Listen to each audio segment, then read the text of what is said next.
Connaissez-vous l'histoire des frères Barézy? Les frères Barézy, ce sont une fratrie de trois, partis de rien, d'anciens braqueurs qui auraient repris en main une part de l'empire de Francis le Belge. Des figures incontournables de la cité phocéenne. Retour sur l'histoire des frères Barézy, caïds à l'ancienne et figures parmi les plus influentes du grand banditisme marseillais. Barézy, le patronyme a toujours fait frémir dans la cité phocéenne. Ils sont trois pour entretenir cette légende. Trois frères qui symbolisent à eux seuls le milieu marseillais. L'aîné, Jean-Luc, est né à Tunis en 1960 dans une famille soudée. Roger, le père, décide de s'installer dans le sud de la France. Et c'est dans la capitale varoise, à Toulon, que Bernard, le petit frère, voit le jour en 1962. Mais la famille a la bougeotte. Et en 1967, c'est Franck, le Benjamin, qui naît, mais cette fois à Marseille. Fin des années 70, la famille s'installe pour de bon dans les quartiers nord de la cité phocéenne. Ils grandissent à la bricarde et ne sont pas des habitués des salles de classe. Les Barézy sont très liés et les gamins se font vite une réputation dans la rue. Bernard est le plus craint, Jean-Luc, le stratège, et Franck, toujours dans l'action. De leur jeunesse, on ne sait que peu de choses, sinon que comme nombre de voyous de l'époque, ils comprennent fin des années 80 que l'argent se trouve, pour qui n'a pas froid aux yeux, du côté des braquages. La première grande affaire concerne Bernard, le cadet.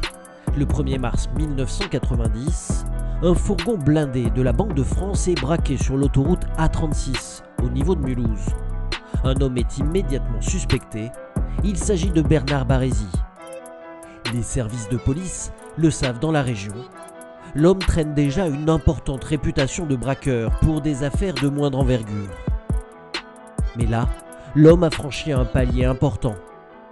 On le suspecte d'être le leader d'une équipe marseillaise spécialisée dans le perçage de coffres et l'interception de transport de fonds. Selon la rumeur, Jean-Luc l'accompagne parfois. Le butin du cas, c'est spectaculaire. L'équivalent d'environ 5 millions d'euros est dérobé ce jour-là. La police arrête ses deux complices, mais Bernard parvient à s'enfuir et s'évanouit dans la nature. Parmi les complices, un intime de Bernard et ses frères, Patrick Lemot. L'homme est condamné à 8 ans de prison pour association de malfaiteurs par la cour d'assises de Colmar. Condamné en son absence, Bernard Barézy écope lui de 20 ans ferme, le 28 novembre 1994. Une condamnation qui signe le début d'une cavale de 18 longues années.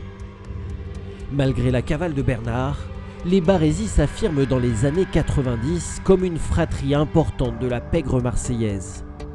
Ils travaillent pour le compte de deux sommités du milieu, Roland Cassonne et Francis le Belge. Leur nom plane au-dessus de plusieurs affaires d'extorsion sans jamais qu'ils ne soient condamnés. La police suspecte Bernard d'avoir participé notamment à l'élimination des survivants du clan Zampa, toujours pour le compte des deux parrains de la cité phocéenne. Mais les années 90 commencent mal pour le clan puisque Franck est lui aussi condamné pour braquage en 1992. Ce sera 10 ans de réclusion pour le Benjamin de la famille. Il en fera 6. Au tournant des années 2000, les voyous mettent un terme à leur carrière dans les braquages. Comme de nombreux caïds, les Barézy ont compris que les bracos devenaient trop compliqués. Vidéosurveillance, empreintes ADN ou encore numérisation des transactions financières, le cash se paye de plus en plus cher pour les voyous. Jean-Luc entame donc une première reconversion. Il devient agent de joueur et gravite autour de l'OM. Pendant 2 ans, il y est comme chez lui, dans le club dirigé alors par Bernard Tapie. Il sert d'intermédiaire dans de nombreux transferts. Jean-Luc touche des sommes mirobolantes. À sa sortie de prison, Franck lui emboîte le pas et trouve lui aussi une vitrine légale et devient chef d'entreprise dans l'import-export. Pour continuer à prospérer, Bernard choisit l'option travaux publics. Il s'associe à Alexandre Guérini, le sulfureux frère de Jean-Noël, le président PS du Conseil général des Bouches-du-Rhône. Jean-Noël profite de son statut pour favoriser les activités de son frère dans l'attribution de marchés publics. Bernard se sert alors de son amitié avec Alexandre pour ses affaires. Par la voie de différents noms d'emprunt, le cadet des Barézy s'enrichit grâce à l'obtention de différents marchés.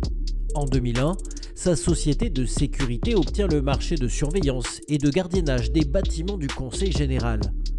Pour échapper aux autorités, c'est sa femme qui préside la structure, et dans cette affaire, Bernard prendra le nom de Monsieur Jambon, un lien évident, mais plutôt comique, avec le nom de sa femme, Carole Serrano. Bernard blanchit cet argent grâce à des sociétés, gérées par des intermédiaires qui lui font de fausses factures. L'argent transite par ces sociétés à l'étranger et finit dans ses comptes domiciliés dans des paradis fiscaux. Bernard est pour sa part devenu un véritable fantôme. Il échappe alors depuis plus de 10 ans aux policiers. Comme dans toutes les cavales réussies, il peut toujours compter sur le soutien sans faille d'une poignée de proches. Et plus les années passent, plus son aura grandit. Mais comme on dit, la roue finit toujours par tourner. Alors qu'il reste seulement 2 années avant que son crime ne soit prescrit, Bernard se fait pincer à Golfe-Juan, le 5 juin 2010. La police judiciaire interpelle le bandit dans le cadre d'un vaste coup de filet touchant le milieu du crime marseillais. À ses côtés se trouvent Gérald et Michel Campanella, 2 autres grandes figures du milieu. Cette arrestation permet de mettre en lumière les liens qui nouent ces 2 fratries. Pour la police, c'est aussi l'occasion de prendre conscience que les 2 familles se partagent en fait les restes de l'organisation de Francis le Belge, décédé en 2000 à Paris. Dans la foulée de l'arrestation du parrain cavaleur, les perquisitions donneront matière aux enquêteurs.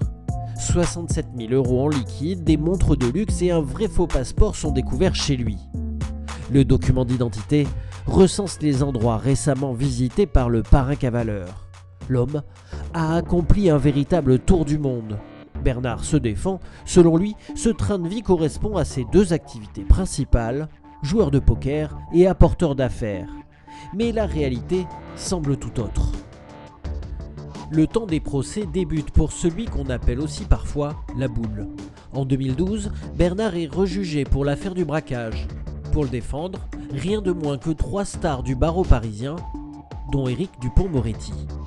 L'avocat construit son argumentaire sur l'absence d'ADN de Bernard sur les lieux du crime, contrairement à celui d'autres truands. Un témoignage vient aussi l'aider dans sa quête du non-lieu. 2 voyous, condamnés en 1994, endossent désormais la responsabilité de l'opération. Pour eux, Barézy n'était pas présent lors du braquage. La stratégie fonctionne, le bandit est acquitté, mais rebondissement 2 ans plus tard, la cour d'appel le condamne à 10 ans de réclusion criminelle. Bernard dénonce bien sûr un acharnement judiciaire. La même année, Franck, qui semblait ranger des voitures, est soupçonné d'extorsion de fonds en bande organisée et de blanchiment d'argent. Le Benjamin de la famille aurait créé un grand dispositif d'extorsion entre Paris et Marseille. Il proposerait de l'argent à des sociétés en difficulté en réclamant en retour un remboursement rapide à des taux exorbitants. Si le remboursement tarde, des hommes de main sont envoyés pour régler l'affaire. L'accusation ne s'arrête pas là. Il serait également l'instigateur, avec un de ses complices, de revente illégale de billets pour des matchs de l'équipe de France de rugby. Pour Bernard, les ennuis ne s'arrêtent pas là.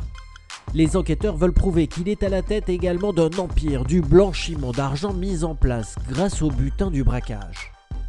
Outre le chemin de blanchiment mondialisé, la police remonte des circuits plus locaux. Les machines à sous d'abord, héritées des méthodes de blanchiment des anciens parrains marseillais.